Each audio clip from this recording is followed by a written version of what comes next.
Professor Antônio Nova, muito obrigado por receber mais uma vez a nossa equipe. Professor, em 2011 nós conversamos um pouco sobre os desafios da educação de então, né? E o senhor tinha comentado que Portugal já havia passado por uma boa parte dos seus desafios, fazendo a universalização de toda a educação básica. E o senhor falou na época que o foco agora teria que ser na aprendizagem, pensar na aprendizagem do aluno com um pouco mais de cuidado. Eu queria saber, professor, hoje em 2014, esse desafio continua sendo o mesmo ou o senhor consegue enxergar outros desafios importantes para a educação portuguesa? Eu acho que o desafio continua a ser esse, não é? E continua a ser o desafio de uma aprendizagem de todos, não é? Uma aprendizagem inclusiva e que, para ser inclusiva, tem que ser diferenciada. Ela não pode ser igual para todos. Esta pedagogia que nós inventamos no final do século XIX, não é? De um professor, uma turma, uma escola, uma sala de aula, trabalhar para todos os alunos como se fossem um só, esta pedagogia acabou. Ela ainda continua a existir, infelizmente, mas é uma pedagogia obsoleta e sem sentido. Para conseguir a aprendizagem de todos, é preciso uma pedagogia diferenciada, uma outra organização das escolas e uma outra forma de trabalhar dos professores. E esses são os desafios que nós temos hoje pela frente. Durante esses 3 anos que separam essa nossa primeira entrevista dessa de hoje, houve uma melhora nesse sentido? Houve uma mudança da educação portuguesa nesse caminho ou não? Eu acho que houve, quer dizer, a educação portuguesa está entre dois dilemas muito graves, não é? Como toda a Europa, nós estamos numa fase de desinvestimento na educação. Há menos recursos, há menos dinheiro público, portanto a situação da crise na Europa está a constituir um grande retrocesso do ponto de vista do investimento na educação e na cultura. Num certo sentido, o que o Brasil está a fazer e outros países é muito mais interessante do ponto de vista desse investimento do que aquilo que está a acontecer na Europa, em grande parte devido à crise. Mas, tirando isso, do ponto de vista metodológico, do ponto de vista pedagógico, do ponto de vista da qualidade dos professores, é evidente que este caminho continua e que ele tem vindo a ser reforçado. Há, no entanto, uma mudança significativa nestes últimos 3 anos em relação à nossa última conversa, e essa mudança tem a ver com uma percepção mais clara, mais nítida, que já existia antes, mas que hoje é mais nítida, da revolução digital que está em curso e de como essa revolução digital vai transformar completamente o panorama das nossas escolas e o panorama da pedagogia. E essa tal revolução, ela pode acelerar esse processo de mudança para uma escola como o senhor pensa que deve ser? Ela vai inevitavelmente acelerar, quer nós queiramos, quer não. Isto é uma realidade tão poderosa, tão forte, não é? Na maneira como os alunos pensam, na maneira como os alunos se relacionam com o conhecimento, na maneira como os alunos conhecem, na maneira como os alunos comunicam, na maneira como eles estão em relação, que ela inevitavelmente vai trazer uma grande mudança, uma grande revolução.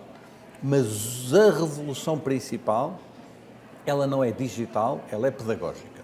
O problema principal é um problema pedagógico, não é?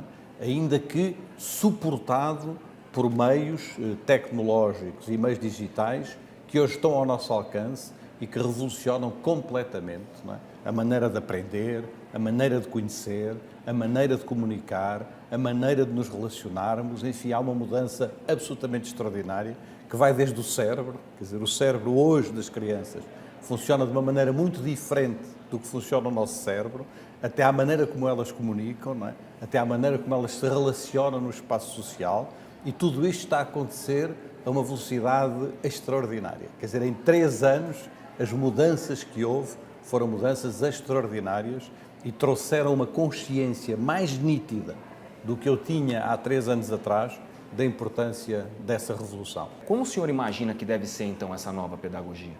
Eu julgo que a escola, se quiser pensar metaforicamente, como uma espécie de uma imagem, eu falarei um pouco disso hoje à tarde, se quiser pensar metaforicamente no que é a imagem que tem do que é uma escola, o que lhe vem à cabeça é uma sala de aula, dentro de 4 paredes, não é? Com um quadro negro, ou verde, ou branco, não importa, com um quadro num dos topos, com uma série de mobiliário, não é? E com um professor a dar uma aula. Quer dizer, isto é a nossa imagem de escola, é isto. Esta imagem vou fazer uma profecia, daqui a 10 anos já não existe. Não é? Daqui a 10 anos não vai haver salas de aula, não vai haver o mobiliário escolar tal como nós o conhecemos, não vai haver quadro negro, vai haver uma diversidade de espaços, uma diversidade de tempos, vai haver espaços onde os alunos, em que nós entramos numa escola e vamos ver 2 alunos sozinhos num canto, 4 noutro, 10 noutro, outros a fazerem uma atividade. Portanto, vai haver uma mudança substancial do que é para nós o panorama de uma escola, do que é a ideia de uma escola. E isso está em curso. Não é uma coisa, não é uma profecia futura. É uma coisa que já hoje acontece em muitas escolas. Eu costumo dizer, às vezes a brincar, que finalmente a escola vai libertar-se da escola. Isto é, a escola como instituição, a escola como conhecimento, vai libertar-se da escola prédio-escolar. Num certo sentido, a escola estava presa dentro do prédio-escolar e dentro do espaço da sala de aula. E a escola vai libertar-se desse constrangimento físico para assumir outras formas e outras dinâmicas que, na verdade, já existiam antes do século XIX. Essa mudança que o senhor está pregando e está fazendo até essa pequena profecia aqui, que pode ser que não teremos nem salas de aula como nós temos hoje, essa pode ser a mudança do século XXI? Essa é a mudança do século XXI. E essa mudança do século XXI, ela é necessária, em grande parte, também para conseguir acolher e dar resposta a todos esses novos alunos que hoje estão dentro da escola. Isto é, nós não podemos ter todos os alunos dentro da escola, dos 3 anos de idade até aos 17 ou até aos 18 anos de idade, e dar a todos, servir a todos o mesmo tipo de prática, o mesmo tipo de conteúdo, o mesmo tipo de processo. Portanto, temos que aprender a criar diversidade no espaço da escola, a ter uma pedagogia diferenciada, uma pedagogia que atenda às diversas realidades e que, num certo sentido, esteja mais próxima do que é a vida contemporânea, não é? Há um autor francês que eu tenho vindo a citar, o Michel Serres, que provocatoriamente diz que houve apenas na história do homem 3 grandes revoluções. Não houve mais, houve 3. A primeira foi a revolução da escrita, há 6.000 anos. Mudou tudo no nosso cérebro, na nossa maneira de estarmos, etc. A segunda grande revolução foi a revolução do livro impresso, há 500 anos, não é? O livro, a biblioteca, enfim, a cultura do livro, etc., que é o que está por trás da cultura da escola também. E que a terceira grande revolução é esta que nos está a acontecer agora, não é? Em que o nosso cérebro passa a trabalhar de maneira diferente, as nossas relações são distintas e que isso vai ter uma consequência decisiva sobre a aprendizagem, sobre o conhecimento e sobre as escolas. Numa entrevista recente que o senhor deu à revista Gestão Escolar, aqui da Editora Abril, o senhor falou que a escola não deve se esquecer, não deve deixar de dar atenção à sua missão principal, que é a sua missão de passar aos alunos o que está realmente previsto nos currículos, né? E o senhor disse que, claro, é importante falar de uso de drogas, do cuidado com, até falar de problemas sociais e etc., higiene, por exemplo, né? Mas que a escola não deve se esquecer disso. Aí eu te pergunto, professor, hoje no Brasil esses tais temas transversais, eles estão cada vez mais dentro das escolas, principalmente dentro das escolas públicas. Então, por exemplo, tratar a afrodescendência é uma coisa obrigatória dentro das escolas, e temas como dessa importância, elas são tratadas em várias disciplinas. Eu pergunto para o senhor agora tem muito contato com os educadores no Brasil, quais são os efeitos que isso pode ter? Primeiro, a escola não pode fazer tudo. Portanto, é preciso que nós tenhamos consciência de que, se quisermos continuar a pôr tudo dentro da escola, a que a escola cumpra todas as missões sociais, todas as missões culturais, nós estamos desgraçados. Porque a escola nunca dará conta disso. É impossível, não é?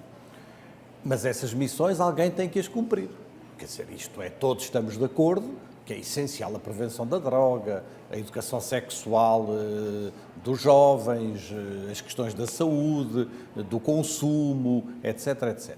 Então é preciso criar um espaço público de educação que seja um espaço mais amplo que o espaço da escola. A escola tem uma responsabilidade nisso. E a responsabilidade da escola é grande, mas ela não pode estar sozinha nessa tarefa. E nós temos que perceber que hoje as cidades, como dizia o Paulo Freire, a cidade educadora tem que ter hoje uma responsabilidade social pela educação e não pode deixar a escola sozinha. A questão da transversalidade e dos temas transversais é uma outra questão diferente, porque eu estou de acordo que o currículo não pode ser um currículo rígido, uniforme, do passado. E que esse currículo tem que ser um currículo, como nós dizemos na área da ciência, da convergência, não é? Em que convergem determinados temas, não é? Convergem determinadas disciplinas para o tratamento de determinados temas. O grande problema é quando nós não sabemos distinguir, não é? O que é que nesse tratamento desses temas pertence à escola e o que é que no tratamento desses temas não pertence à escola. Portanto, há uma componente da sensibilização para as questões da droga ou da saúde que pertence à escola, não é? Quer dizer, que faz parte de um conhecimento e de uma cultura no qual a escola não pode deixar de estar presente. Há uma parte disso que pertence à sociedade, que pertence aos pais, que pertence às famílias, que pertence às autoridades locais, que pertence aos políticos e quando nós queremos trazer todas essas responsabilidades para dentro da escola, a escola transforma-se numa escola faz tudo, que na verdade é uma escola faz nada, não é? Quer dizer, isto é uma escola que a certa altura está perdida no meio deste excesso de missões, está perdida sem saber exatamente qual é o seu foco e acaba por não cumprir nenhuma dessas missões. Eu chamo essa escola, muitas vezes, uma escola folclórica. Desculpe-me fazer alusão novamente à nossa conversa anterior, mas eu lembro que o senhor disse que a escola pública ainda ela tem muita qualidade em Portugal e que na escola privada era muito procurada por pais que queriam, primeiro, que suas crianças se sentissem mais protegidas e, segundo, que convivessem com gente da mesma classe social do que elas, né? Aqui no Brasil está tendo uma procura muito grande por escolas privadas, mesmo que a um custo baixo, né? Para tentar fugir do sistema público, que é sim, aqui existe um problema muito sério de qualidade. Como o senhor vê isso, professor? Eu vejo isso como uma enorme preocupação. Isto é, uma enorme preocupação. Eu sou um defensor da escola pública. Creio que a escola pública foi uma grande invenção de todos nós, das sociedades, no século XIX, e que a escola pública é a escola onde estão todas as crianças, e que a escola pública é insubstituível enquanto lugar do convívio, lugar do diálogo, lugar onde estão todos, não é? É claro que é mais fácil, não é? É muito mais fácil ser professor se os meninos amarelos estiverem com os meninos amarelos, e os meninos verdes com os verdes, e os vermelhos com os vermelhos, e os brancos com os brancos. Tudo isso torna a escola mais homogénea e é mais fácil, as escolas são mais fáceis, mas perde-se o que é a essência da escola pública, que é o lugar do convívio entre todos, o lugar do diálogo entre todos, o lugar do encontro entre todos. E é por isso que nós temos que reforçar a escola pública. Temos que aceitar que haja pessoas que preferem outro tipo de escola, mas que a escola pública tem que ser um grande objetivo e tem que haver um grande reforço. E para reforçar a escola pública, na minha opinião, há 3 prioridades. A primeira são os professores, a segunda são os professores e a terceira são os professores. Isto é preciso ter professores de qualidade, dar-lhes boas condições de trabalho, professores motivados, mobilizados, competentes, com planos de carreira, valorizados do ponto de vista salarial, valorizados do ponto de vista da sua formação. Se não conseguirmos dar essa prioridade aos professores, é muito difícil construir escolas públicas de qualidade. Agora, quando o senhor diz isso, porque a gente tem uma pesquisa muito recente de um pesquisador da Universidade de São Paulo, de Ribeirão Preto, o professor José Marcelino, que mostrou que, na verdade, não faltam professores formados, né, para dar aula em escolas públicas. Na verdade, falta a atratividade da carreira docente. Ele acaba indo para a iniciativa privada, ele acaba seguindo um outro caminho, né? Exatamente. Como fazer com que essa profissão seja atraente? Eu acho que há duas dinâmicas que são centrais. Há uma dinâmica que é uma dinâmica económica, salarial, de plano de carreira, de valorização, etc., não é? E essa está a ser seguida no Brasil, felizmente, e tem havido passos importantes no Brasil, mas é pouco, é preciso ir mais longe. Quer dizer, eu não me repito de dizer uma coisa que às vezes para vocês é um pouco chocante, mas que em Portugal, um professor de educação infantil da rede pública ganha praticamente o mesmo que um professor universitário, não é? O salário é praticamente igual, não é? É chocante. E, portanto, quer dizer, e para vocês não é assim. Portanto, é preciso todo esse trabalho, enfim, de valorização da componente salarial, económica, etc. E depois há um trabalho feito no plano do prestígio. do reconhecimento da profissão. E para este reconhecimento da profissão, há duas coisas muito importantes. Uma é a formação e outra é o trabalho em equipa, o trabalho colegial. Hoje as profissões que se afirmam mais, os médicos, os engenheiros, os arquitetos, trabalham em equipa. Não há profissão hoje a trabalhar apenas num plano individual. E, portanto, a ideia do reconhecimento daquilo que nós designamos pela colegialidade, isto é, o colégio de professores, a responsabilidade coletiva dos professores, é muito importante para essa valorização do professorado. Uma mudança importante nesses últimos 3 anos no Brasil é que, enfim, foi aprovado pelo Congresso e sancionado pela Presidente do Brasil o Plano Nacional de Educação. O senhor acha que esse Plano Nacional de Educação ele pode dar conta de fazer com que essa profissão ela seja mais parecida, tenha o mesmo prestígio que, por exemplo, tem a profissão de médico? O Plano Nacional de Educação parece-me um documento muito bom, parece-me um documento muito importante, com metas muito importantes, com ambições muito importantes, com documentos muito importantes. Todavia, nós, na área da educação, temos sempre este dilema, não é? É que nós estamos muitas vezes de acordo com os documentos, de acordo com os discursos, de acordo com os textos, e depois na escola não se passa nada disso. Quer dizer, há um fosso entre aquilo que dizemos que é preciso fazer e aquilo que na verdade fazemos, não é? O Anísio Teixeira, no célebre discurso de 47, dizia uma frase que eu acho absolutamente extraordinária, quer dizer, há 100 anos que andamos a dizer as mesmas coisas, esvaímos-nos em palavras e pouco fizemos, não é? E ele acabava esse discurso dizendo: tenho um desespero mudo pela ação. Isto é preciso fazer, não basta dizer, é preciso fazer.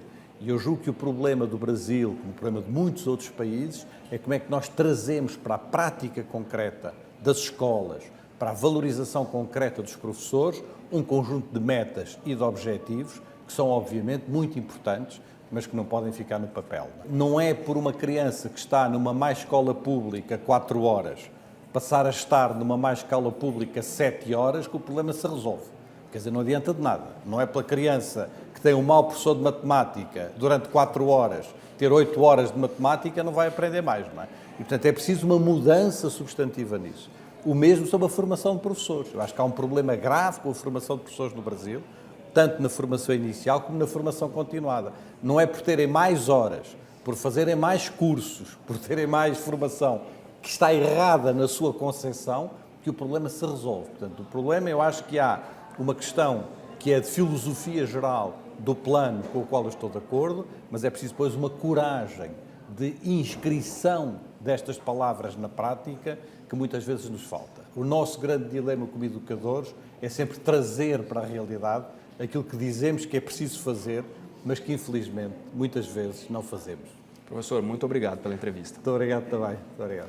Bom, senador Cristóvão Buarque, muito obrigado por receber a gente. Senador, antes de mais nada, recentemente o senhor falou uma coisa que me chamou muita atenção. O senhor disse que a escola é que é violenta com o aluno, quando o senhor estava se referindo a essa tensão que existe, né, entre a escola e o alunado. O que o senhor quis dizer com isso? Eu quis dizer que a escola no Brasil, ela provoca violência diariamente contra as crianças. Claro, quando eu digo escola, eu estou dizendo as escolas sem qualidade. Tem algumas que não, mas são exceções. A maior parte delas são desconfortáveis. Até a cadeira é desconfortável. O banheiro é sujo. Isso é forma de violência. A aula no quadro negro, hoje em dia, em tempo de televisão e de computador, é uma violência. É como lhe obrigar a ir daqui para Recife de carroça. O conteúdo é desagradável. Além disso, na maior parte das escolas, elas expulsam os jovens. 40% só terminam o ensino médio. Então, um garoto de 11, 12 anos, ele vê aquela escola como uma entidade que expulsou o seu irmão mais velho, seu pai, sua mãe, que não estudaram. O professor é mal remunerado, desmotivado e fica dando aula. Então, o jovem, a criança, tem aula com o professor desmotivado, porque é desvalorizado. Além disso, na sociedade capitalista, uma pessoa que não é bem remunerada já é desvalorizada. E aí, nenhum aluno se identifica com o professor. Nenhum aluno olha para o professor dizendo hoje no Brasil, eu quero ser professor. É muito raro um menino hoje dizer, eu quero ser igual a esse. Ele quer ser igual ao jogador de futebol, ele quer ser igual a Neymar. Há um grande cantor nós fizemos um desastre. Os professores não são mais vistos como heróis pelas crianças. Isso, então, é uma violência que a gente faz sobre as crianças. Esse é o principal desafio, é mudar esse quadro, na sua visão, para a educação brasileira? Se eu fosse resumir todo o desafio, eu diria, é este. Tá? Fazer com que a escola seja agradável. Com que as crianças, na hora de ir para casa, chorem para não ir para casa. Esse é o desafio, só que esse é um desafio amplo, um macro desafio, cheio de pequenos desafiozinhos, como pagar bem o professor, selecionar muito bem o professor, exigir dedicação exclusiva do professor, avaliar o professor, porque só o salário não resolve. Fazer edificações bonitas, confortáveis, e com campos de futebol, com teatro, escolas como são nos outros países do mundo que têm a renda do Brasil, com equipamentos modernos. A criança não pode mais assistir aula em quadro negro.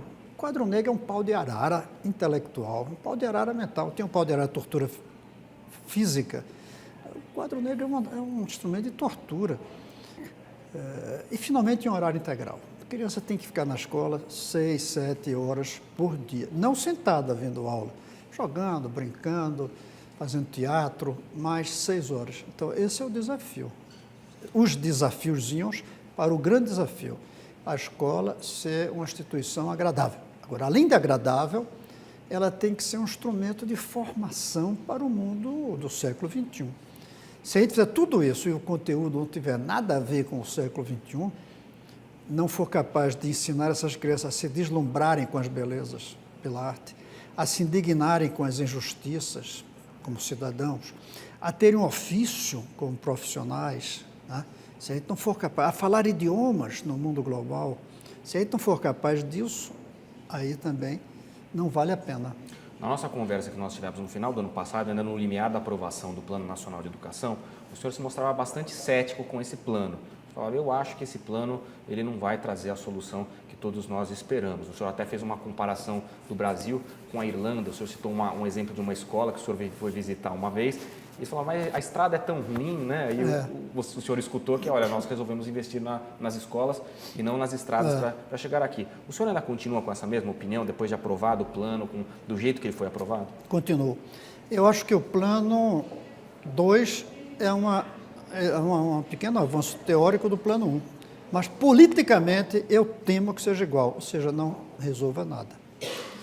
Porque nós não dissemos o como fazer para realizar as metas. O plano, o PNE, é uma soma de intenções. Toda criança na escola, não sei o quê, mas não diz como.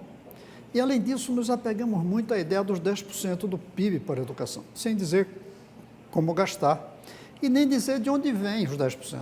Porque o PIB não existe como dinheiro, não existe. É uma abstração dos economistas. Não existe.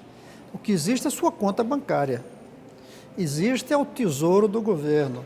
Existe o cofre das empresas. É aí que está o dinheiro. Dinheiro só sai de um desses três. Ou do cofre da empresa, ou do tesouro do governo, ou das contas bancárias dos indivíduos. E o pessoal do PNE preferiu não tocar nisso, porque aqui, se fosse da conta da gente, a gente não ia querer. Se fosse imposto sobre as empresas, eles não iam querer. Se fosse tirar do governo para a educação, deixando de gastar em outras coisas, ninguém ia querer também. Aí botou-se 10% do PIB, uma abstração, que eu não sei como é que vai ser realizada, porque na hora de realizar tem que dizer de onde um desses três sai. E aí vai precisar de impostos novos ou de reduzir gastos. Senador, por que o senhor defende com tanta veemência o projeto de federalização da educação?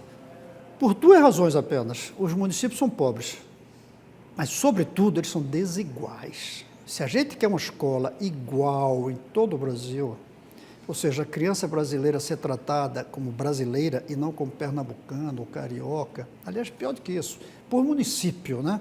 Recifense, né? O nitoreense, se a gente não quer tratar as crianças como municipais, tem que ser nacional, tem que federalizar. No Brasil, as crianças quando nascem, elas recebem 2 carimbos aqui.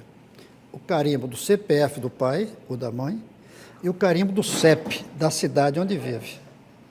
Os 2 carimbos. Se a gente quer tirar esses 2 carimbos, tem que ser federal. não pode ser municipal, porque os municípios são muito desiguais e são pobres. Para dar uma boa educação para todos, em média, tem que ser dinheiro nacional. E para que a educação seja igual, não importa a cidade onde a criança more, tem que ser federal. Agora, a gente tanto pode falar em federalização no sentido do governo federal impor, como eu tenho evoluído ou não no sentido de o governo federal adotar as escolas das cidades cujas prefeituras não têm condições de dar boa escola e pedirem isso. Hoje eu tenho usado mais essa ideia da adoção pelo governo federal das escolas das cidades que não são capazes de dar uma boa educação. Por exemplo, o Fundeb, desde 2007, tem repassado recursos para os estados que não conseguem atingir o tal valor mínimo de qualidade. Mas o resultado, medido pela avaliação externa, né, é muito fraco, né? Fraquíssimo. Se eu não me engano, foram 113 bilhões em 2013 para alguns municípios, 10 estados, que não cumpriram as metas do IDEB. Alguns regrediram. Ou seja, não adianta passar o dinheiro. Pelo seguinte, você passa o dinheiro, mas o professor é local. Pode ser um professor despreparado. A gente tem que fazer um concurso nacional, por isso a federalização. O professor ser uma figura nacional, como funcionário do Banco do Brasil, da Caixa Econômica, do Ministério Público, né, da Justiça. Nós temos que ter professores escolhidos no Brasil inteiro. Aí a gente manda para as cidades. Se algum daquela cidade passar no concurso de seleção, muito bem, ele já fica lá. Mas se não manda... Não tiveram que mandar agora 15 mil médicos de fora das cidades para atender os doentes das cidades? Imagine que em vez de mais médicos, o governo federal dissesse, a gente vai transferir dinheiro, vocês se virem para contratar os médicos. Não ia encontrar médicos nesses municípios. Foi preciso uma campanha nacional para levar os médicos. Então, eu não vejo como aumentar o dinheiro do Fundeb bastar para melhorar a educação no Brasil. É preciso mais do que aumentar recursos. É preciso mudar o sistema. Isso é outra coisa que a gente não falou. Tem duas visões de como o Brasil vai chegar aqui na educação. Uma é dizer, vamos evoluindo devagarinho. Não vai dar certo. E eu digo por quê? A outra é dizer, vamos dar um salto de qualidade. Aí vai dar certo. Só que não dá imediatamente. Essa melhora que a gente tem feito, permita-me usar aqui essa imagem, essa melhora tem feito a educação melhorar sim. Mas as exigências de educação nova, elas não evoluem assim, elas evoluem assim, ó. Então a brecha está aumentando. Na verdade, 3 brechas estão aumentando na educação brasileira. A brecha na educação dos ricos e dos pobres. A brecha na educação do Brasil com os outros países do mundo. E a brecha da nossa evolução em relação às exigências da educação do mundo moderno. Estamos melhorando e ficando mais para trás, como uma tartarugazinha disputando com uma lebre. Senador, muitíssimo obrigado pelas palavras aqui, pela entrevista. Eu acho que o nosso tempo se esgotou. Muito obrigado.